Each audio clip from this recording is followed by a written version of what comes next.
Lily, 7 ans et demi, s'éclate sur un jeu de 1991 au thème de Star Wars. Comme quoi, certaines choses ne perdent jamais de leur intérêt. Quoi tu joues là? Au flipper. Et alors qu'est-ce que tu en penses de ce jeu? Je trouve qu'il est bien. L'expo Flashback à Anderlecht, ce sont près de 500 jouets des années 70, 80 et 90. Une trentaine de flippers, de consoles vidéo et de jeux d'arcade, pour le plus grand bonheur des petits et grands. J'ai connu la première console qu'on branchait sur la TV. Il y avait 6-7 jeux intégrés. C'était assez basique, hein. C'était des raquettes qui bougeaient, genre Pong.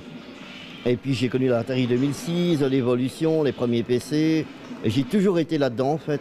Et voilà, grande passion. On s'amuse beaucoup à toucher les boutons. Mais dans les tablettes, il n'y a pas des boutons. Mais dans ces jeux, il y a des boutons, il y a des chiffres et tout ça. C'est pour ça que ça te plaît? Oui. J'adore Mario. C'est des jeux vraiment excellents. Des jeux de Mario comme Mario Kart, Super Mario et tout. C'est vraiment des jeux excellents. Tombés complètement en désuétude au début des années 2000, aujourd'hui tous ces jeux font un retour en force depuis environ 5 ans. On appelle ça le rétro gaming.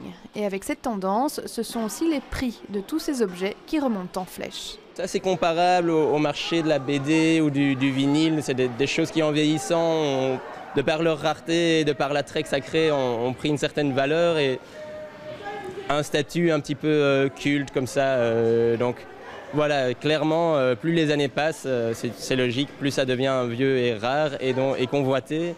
Et du coup, oui, évidemment, la cote va grimpante pour à peu près tout ce qui est rétro gaming et vieux jouets également. Près de 200 personnes ont visité cette première édition de l'expo Flashback, une belle initiative du service jeunesse de la commune d'Anderlecht qui devrait se reproduire l'année prochaine.